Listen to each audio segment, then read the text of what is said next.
Yo, what's going on, guys? Crispy Flakes here. Welcome to Extra Crispy. For today's video, we got predicting the final 2020-2021 All-NBA teams. Article here by Bleacher Report.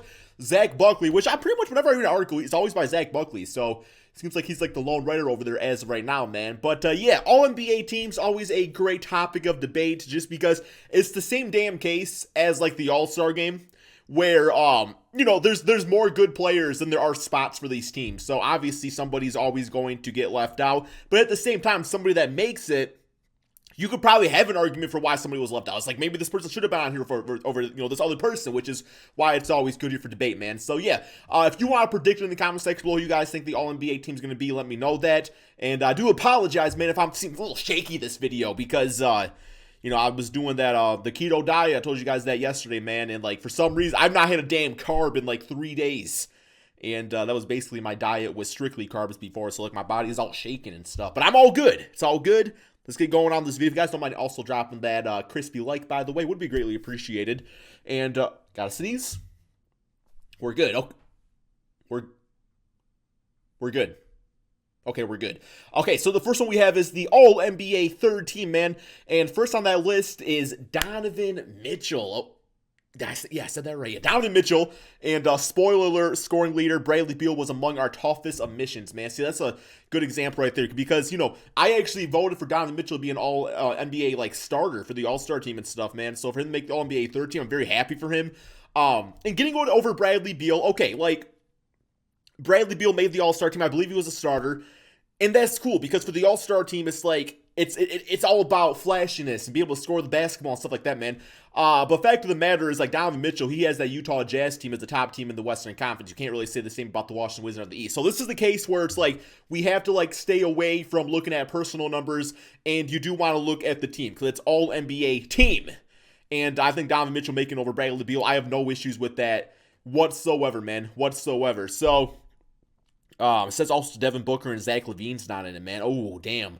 Zach LaVine, I think, is kind of the similar case as Bradley Beal. Obviously, the Bulls are better than the Wizards, but Devin Booker, little surprised by that one because the other guard we have is Kyrie Irving. So we got Kyrie Irving as the guard over Devin Booker.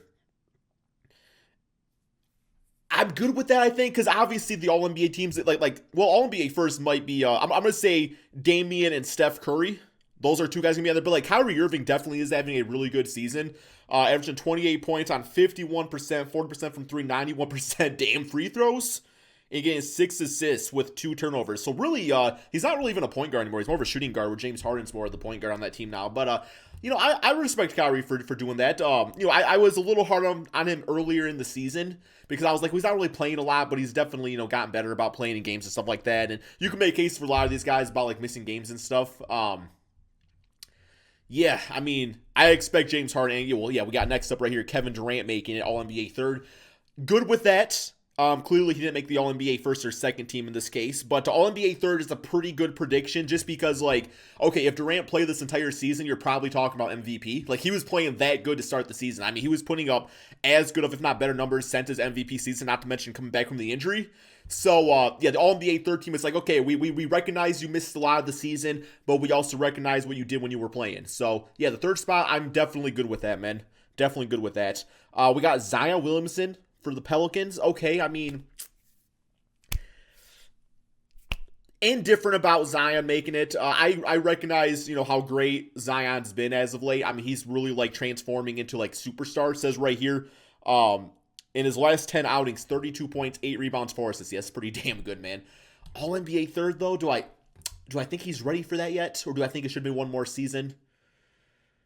I'm trying to think. I have a list over here of, like, players and stuff, but I'm looking at the list. I mean, Zion's 9th in the NBA in scoring right now, I believe, something like that.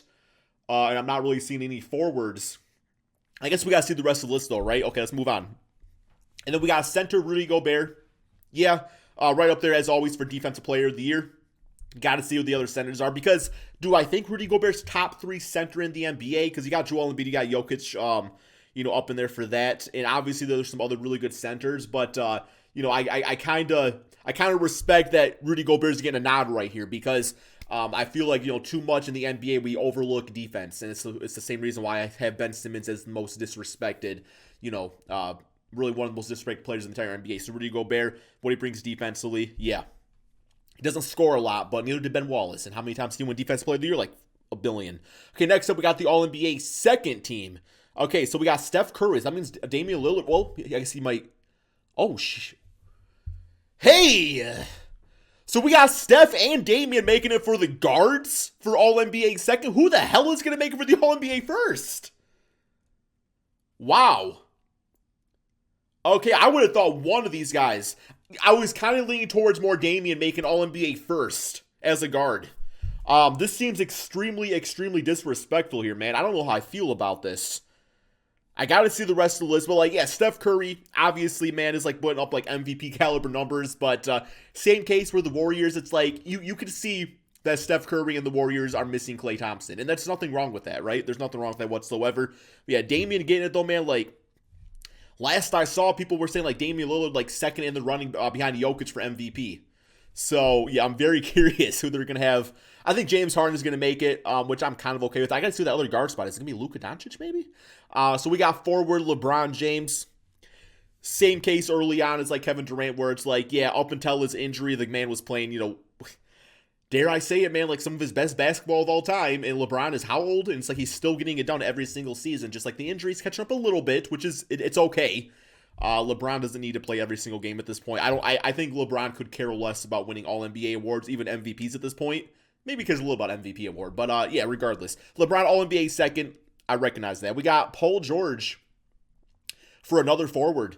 Definitely happy about that, man. Paul George, the thing about Paul George is that this guy gets so much criticism. Like, anytime Paul George plays a great game, people always say, well, is he going to do it in the postseason? And I'll admit, I say that sometimes too, man. I'm not like denouncing how I've disrespected Paul George. I definitely have. But it's like when he plays good, it's like, can he do it in the postseason? And when like when he plays bad in the regular season, it's like, oh, there's a playoff P. So it's like he gets no respect no matter how good or bad he does. And I guess, it is for the regular season. So regular season wise, Paul George is great. But I will admit though, it's like we have to see him do stuff in the playoffs.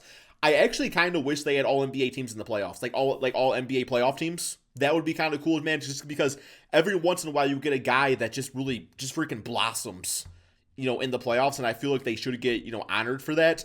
You look at last season, man, Jamal Murray, T.J. Warren, to name a few right there. So I kind of wish they did that. Adam Silver, if you want to do something like that, man, hit me up and we'll work out some plans and stuff. You can call it the All Crispy Awards or something. The players that get hot in the playoffs are crispy, like on fire, or burnt out. That'd be Paul George. No, okay, I'm just joking. Then we got center Joel and okay. Is this All NBA first?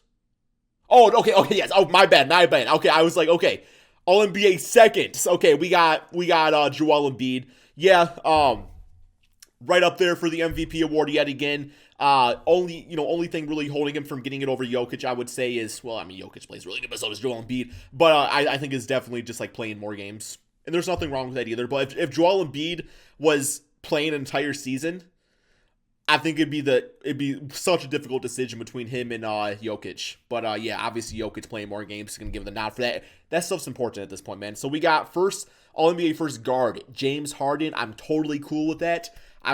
It's got to be Doncic for the next one, right? But I don't think I would take Doncic over at least Damian Lillard this season. You know what I'm saying? Like, as far as All-NBA team. Like, overall, yes, I'll take Doncic just because he's younger and stuff. But, like, this season in particular. But, yeah, James Harden, man, like, I am so proud of this dude. Like, straight up, man. Like, rarely do you see a guy that plays like he played in Houston, which was, like, it was literally all about him, and then get traded that season and just completely change the way he plays, but in a way that he's still playing at an MVP, if not his best basketball of all time. Okay, stat-wise, maybe not the best of all time, but there's a difference between stats and playing great basketball. And just his teammate mentality, his ability, man, once again to get to the basket, knock down the shots, but get other players involved too in a way where it doesn't look like it's like hero ball or I don't mean to disrespect like Russell Westbrook, but the way he plays and gets his assists is different from Russell Westbrook. I don't know, man. It's more like team-oriented. It's weird to think about, and maybe I'm coming off as a hater. I don't mean that. But yeah, James Harden right there, definitely with that. So the other guard we have is going to be Luka Doncic. I mean, says he's on pace to have the most efficient offensive season in. Oh, Luka Doncic piloted the Dallas Mavericks to the most efficient offensive season in NBA history. Oh, that was last season. Okay. Finished fourth place last year MVP voting. Okay, that's last year, though. So, yeah, this is kind of different. His field goal percentage is up from 46% to 48%. Three-point splash rate from 31 to 37. I don't know how many he's actually shot, though. So, I know he doesn't shoot as many as, guys like Steph Curry and Damian Lillard. Not quite as efficient team this season. Yeah, I mean, I think Damian should have got over him, and that's okay. I'm all for Luka being an All NBA player, no doubt. But I think Damian should have got it this season. We got first team forward Giannis Antetokounmpo. Yup, definitely good with this right here. This guy's been killing it for the Bucks as of late, man. So completely respect to him. Honestly, we would be talking about him as far as winning MVP if it's not for winning it for the last few seasons. Voters fatigue, which is so stupid in my opinion. It's like if a guy's playing good, just as good or not better basketball than his MVP seasons, like that guy should still be in the running. But at the same time, it's like there's so many guys playing talented basketball right now. So, okay. We got Kawhi Leonard of the Los Angeles Clippers. I don't really know what Kawhi's been doing all too much this season, man. Looking up, he's averaging 26 points per game. I'm sure he's doing Kawhi Leonard things, which when Kawhi Leonard does Kawhi Leonard things, that leads to good basketball. And yeah, he's fantastic. So no issues with that. We got Jokic making it for the All-NBA center. I mean, yeah, nothing really much to say about that, man. So yeah, I'm over here looking at a list of players, and Zach LaVine, scoring wise, is doing great, but I guess it's the record. Same thing with Bradley Beal. Same thing with a De'Aaron Fox. Vucevic has bounced back a little bit as of late with the Bulls, but I know they're not really winning a lot of games with him at the moment. Devin Booker is one of the guys here that I could say maybe I could make a case for Devin Booker, but I guess my case for Devin Booker would probably be over Donovan Mitchell if I had to pick. Which I'm cool with Donovan Mitchell making it too, though. Trae Young doesn't deserve it this season. No hate against him. I recognize he's playing great basketball. The Hawks are in a good place. Jason Tatum, Jaylen Brown. It's like that team. The Celtics have kind of regressed this season, so I can see why none of those players are making it. Julius Randle's going to be up there for most improved player. He might actually win it now, too, man. I thought Jeremy Grant, maybe Christian Wood was going to get it, but I think Julius Randle wins most improved. Ingram playing great. Does not deserve All-NBA team. Yeah, I would say this is pretty head on here, man. Pretty head on. No complaints about it. You guys let me know in the comment section below what you guys think about this list. Do you feel like it's trash? Should you guys move up? But I think these predictions is pretty good, man. Thank you all so much for watching, and peace out.